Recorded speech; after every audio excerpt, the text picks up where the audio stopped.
Hello, my loves. Hello.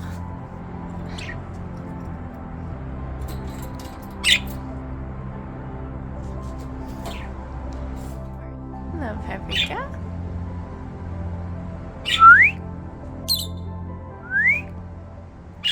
Oh, my loves. Hey guys, Julie here. And in this video, you guys have already seen the Hoarding Art Mystery Box. If you watched my previous video, we are going to make something with the supplies in this box. This is not your regular art mystery box because, spoiler alert, I actually designed it.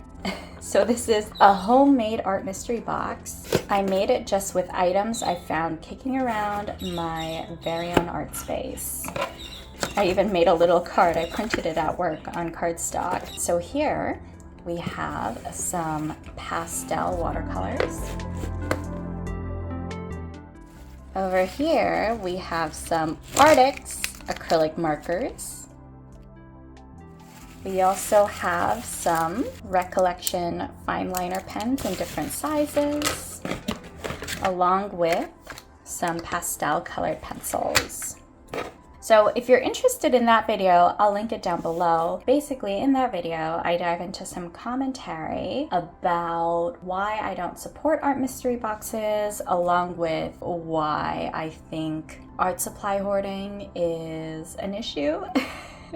And how the art community here on YouTube, because I don't really keep up with the communities on other social media platforms. I'm like 100% YouTube. I feel that a lot of collections are a bit extensive. And I think we need to maybe assess how much we're taking into our space versus how much we actually make use of. So if you're interested in that kind of commentary, you can take a look at the other video.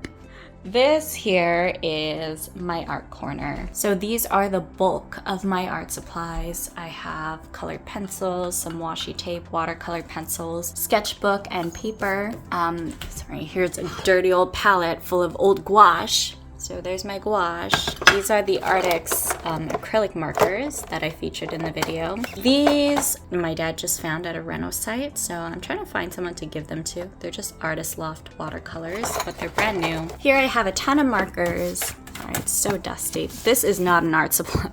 This is what happens when you have a tiny room. You kind of have to put random things in random places. This is really beautiful. I got it from my ex-boyfriend, who I met while I was living in Korea. So if you're interested in that, I have a few videos about life in Korea and whatnot and Korean art supplies. I have some more supplies from Korea. It's so dusty in here. This is the thing. Look at that. It's collecting dust. My supplies are collecting dust because I don't use them. Because I have all of these markers and I lost interest. I thought markers would be my thing. I also thought colored pencils would be my thing. I thought gouache would be my thing. That's why I have 2 of them. None of those ended up being my thing. My thing is watercolors. These ones are handmade from Etsy. I got for my birthday. Also collecting dust because I don't use them. It is kind of a problem. This is a drawer full of my thrifted art supplies. So this paper actually came in here. These are Fabricum Pentel pastel dye sticks. So it's for dyeing clothing, which is so cool. I found this at Value Village. 12 watercolors by the brand Grumbacher. This is a very vintage watercolor palette set, which if you guys have seen any of my thrifting for art supply video, this is what I've been looking for. Like a watercolor palette that's vintage. So I'll probably make a video on that later on. I have some, and you could see like bird seeds here. This is what happens when you live with birds. I don't even know how bird seeds got up here. So this is Eagle Prismacolor colored pencils in the color Flesh. It's kind of hard to see.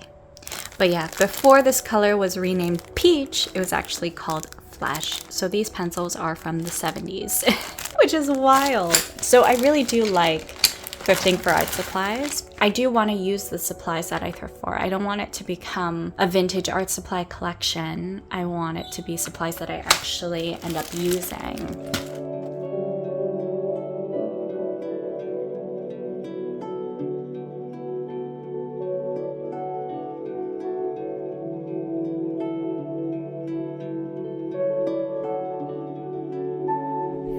This is what I am painting today, and it's based off of a photo that I took while I was in Korea.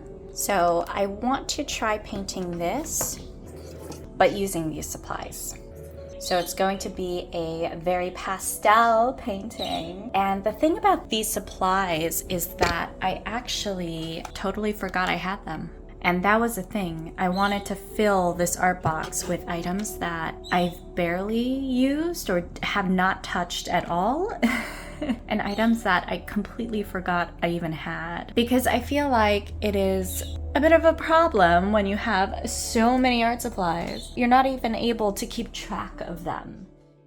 That's what I'm going to do today, and I would like to challenge you as well to dig through your art space and find some of your forgotten art supplies and create a piece with it. And the goal is to add these supplies to your roster, ideally, so you could use them up. Rediscover how much you enjoy working with them. Either that or to learn that you really have no use for them. You're not a fan, and you can find someone else to give them to. So that's what I'm trying to do today. If these don't spark joy, then I will give them away to someone.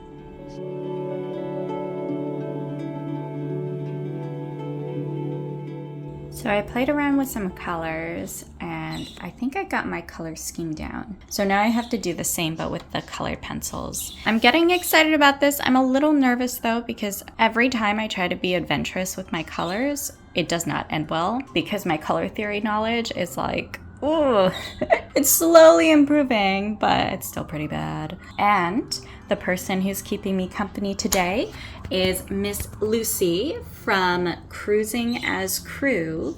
So she posts videos on what it's like to work on a cruise ship. And this is one of my pipe dreams, to work on a cruise ship. And I mean, the working conditions seem pretty bad compared to Western standards. Also, the pay isn't good at all, but it seems like a pretty cool adventure. So who knows? Maybe this is gonna be my next thing. We'll see. But anyways, I'll dive in to this art piece as soon as I get all of my colors sorted. Hi, I'm Juli, just a normal girl with a normal life. But there's something about me that you don't know yet, because I have a secret. Dun dun.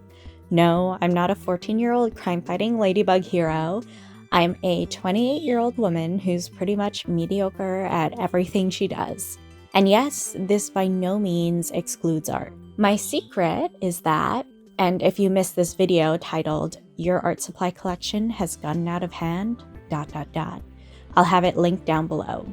Spoiler alert, I actually made my very own art mystery box.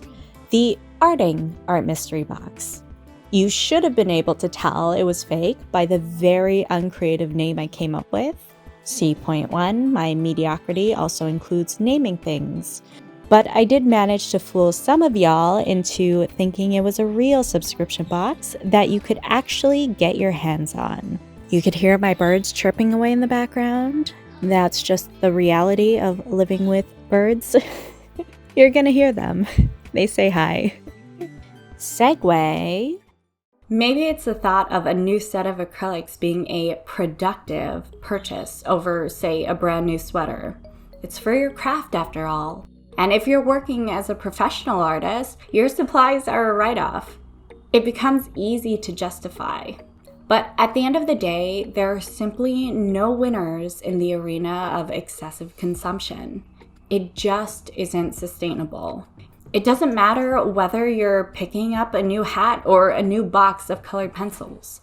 If they're not being used, were they really worth the production, packaging, shipping, and time it took to create them in the first place? And maybe they can live a second life when donated, but is it worth that chance if they could equally just end up in a landfill? As you can see, it does feature some commentary about hoarding art supplies, to put it lightly. Don't look away, I'm talking to you. Today, I suppose, is an extension of that conversation. Essentially, I didn't just put supplies in the mystery box without rhyme or reason. I included supplies that I've never touched or have rarely used. Supplies that I completely forgot I had. It wasn't until reorganizing my art space that I was reminded of their existence, and I'm ashamed to say so. I don't like not knowing what exactly is in my space or losing track of my quote-unquote inventory, whether it be art supplies, clothes, the food in my pantry. I think it shows a level of compulsion and also a lack of mindfulness in my own consumption habits. And I also think that in the art world, a vast collection of supplies, especially to the point where it's very much unlikely the artist or hobbyist will ever get through their supplies, should not be a point of pride. And it shouldn't be something that we feign shyness over or brush it off as something we just can't help. I think we should actually be kind of embarrassed that our collections have gotten out of hand. I know I am. I wasn't always, but over the years, I've definitely felt more ashamed about the number of art supplies I have. And not that I'm saying everyone should feel ashamed. That's just how I feel.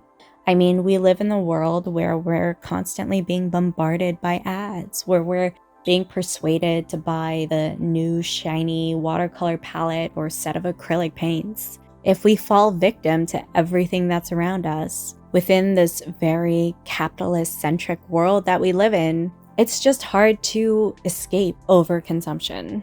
But I just think it's important to be aware of what we bring into our space, art or otherwise. So I think it's important to follow through on the sentiments that I had spoken about in that previous video. And again, swing by and give it a watch to hear some thoughts that are more in-depth about the overconsumption of art supplies, whether you're a professional artist or a hobbyist. In short, art supplies are meant to be used. In my humble opinion, and again, I'm just one person, items made to be consumed should not be spoken of as a collection, something that's accumulated to be seen and to be admired. It would be in the same realm of regarding the food in our pantry as a collection also, and that would be pretty ridiculous. I decided to draw and paint a photo I took while living and working in Korea. This is not the typical subject I paint. I tend to draw and paint people, characters, portraits, but not usually anything scenic. This photo really means a lot to me. It was during my first few months in South Korea when I actually had a spare day, since for the first 3 months I spent nearly every weekend lesson planning. But on this day specifically, I wanted a break. So I decided to walk around my new neighborhood to get a feel for it. And boy, did I explore. Anyways, this is what I decided to paint. But instead of staying true to the color scheme of this photo, I decided to use my forgotten pastel colored supplies. My inspiration was works by Angela Pan Art, who uses Posca markers and a pastel motif to recreate scenes from different countries she's visited. It really is a skill to take an image and completely reimagine the color scheme while still maintaining a sense of color harmony. That's some next level color theory knowledge and a task that I found incredibly difficult. Overall, I think there are elements of this piece that I like and elements I wish I could have done differently. Maybe I'll scan it into Procreate and mess around with it, which I've been attempting to do lately. Regardless, as I'm sure any amateur artist can relate with, I'm just glad I tried something outside of my comfort zone. So that in itself is kind of a win. So this is what I ended up painting. I like it. I think it's okay, but I also think that some of the colors are muddied and I question some of my color choices as well. But overall, I mean, it looks like a city scene. You could tell that we're in Korea. I forgot a character here. There was supposed to be some other character, but I totally missed it. If you're Korean, I hope you're not offended by whatever this is. I don't even think that's an actual word. In this painting, I really allowed my supplies, aka the pastel supplies, to define my subject. So this is not something I would normally paint. I don't normally do like city scenes or any scenes in general. I normally like painting people or characters. It was a great challenge for sure, and I'm glad I pushed myself to do something different. But the whole point of this is to see if I could incorporate these supplies into my everyday art practice. So I decided to draw something else. There's a woman here. I'll link the reference I used down below. I found it on Pinterest, as always. And it's just a woman, beautiful woman with flowers in her hair. And this is something that I would normally paint with my regular watercolors. But let's see how it works with some of these ones. And I'll also try to incorporate the Artix acrylic markers as well as the colored pencils. So we'll see. I also won't restrict myself to just using the items in my homemade mystery box. So I will also rely on some of the other items that I commonly go to. And let's see if I'm able to make it happen. Wish me luck. I have a feeling I'll need it. After I got my initial sketch down, I didn't pay much mind to placing highlights and shadows down to a T. I just wanted her to look human, and that she did. The paints were all right to work with. They lifted very easily, which was actually great for removing colors that I accidentally laid down. So great for trying to repair mistakes, but not so great for layering. And my attempt at flat washes didn't go so well. I'm telling you, this is very reminiscent of trying to use gouache-like watercolors. Still, the colors are beautiful, and I love how opaque these paints are. The Artix acrylic markers, on the other hand, weren't as great. I think the new brush nib acrylic markers would be a lot more fun to work with. The bullet nib on these are just too big to get in any sort of detail. Also, these markers are quite old. They're probably about 4 years old now, so some of them didn't have the best paint flow. I could see these being useful when working on a big scale project or adding lines and shape to a larger art piece, but because I work small, these weren't ideal. Essentially, there's nothing these paint pens can do that gouache or acrylics can't. For this reason, I do plan to give them away when I'm able to find someone who will make good use of them. Lastly, the pastel colored pencils. These were mediocre at best. Because they're pastel, they're of course fairly light in color, but I normally use colored pencils to add extra texture and details over my watercolors. So because a lot of these colored pencils are very light, I don't think these will be of much use to me. Also, I have tons of Prismacolor colored pencils already. The verdict for these pastel colored pencils? They will also be given to someone who will make better use of them. My intention with this assignment, or challenge, if you will, that's probably catchier, was to use the barely used items in this box that I put together and make some sort of art with them. The best case scenario would be that I fall in love with these art supplies and find uses for them in my daily practice. The worst is not that bad at all. It's realizing that there's a reason I haven't touched these items in years and finding someone who will love and appreciate them. Either way, it's a win. The main takeaway from partaking in this? Understanding that I spent my hard-earned money on these items that were shipped across the world in cardboard boxes and plastic packaging, only to sit in my drawers for up to 4 long years. And for what? Every time I plan to purchase a new art supply, I want to think about the items in this box. And not just these, but all of the forgotten art supplies hiding in the corners of my art space, aka my bedroom. And I want to think long and hard about whether or not a shiny new item to add to my roster is truly worth it. I hope that you'll be tempted to do the same. In fact, I dare you to. And you know what? I'm gonna make this a challenge. Like a real challenge. Watch. No, I don't think it's actually gonna pop off. But still, I'm gonna make this a challenge, okay? Juli Rocks Art presents the Forgotten Art Supply Challenge. Yeah, there you have it. Yet another mediocre name. In summary, I challenge you to dig around your art space and find supplies that you've completely forgotten about. Play around with them, make an art piece with them. You don't have to do it with those supplies alone. Feel free to mix them in with the supplies you rely on regularly, because I want the goal of this challenge to be to figure out if you can actually incorporate your forgotten art supplies into your usual artwork or your daily practice. It is definitely more of a challenge to solely rely on the forgotten supplies, so you can interpret this challenge however you'd like. If you're curious about the items featured in this box, you'll just have to find them on your own. I will not link them down below, because how can I endorse items I haven't touched in nearly half a decade? Did you hear that? Look who's a woman of principle. Also, aside from the watercolors, I don't think I'll ever touch any of these supplies again.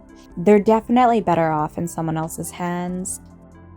I truly hope you enjoyed this video. Please feel free to share your thoughts, like, subscribe, and also let me know if you decide to give this challenge a try, or if you plan to take it on, which of your forgotten supplies do you intend to use?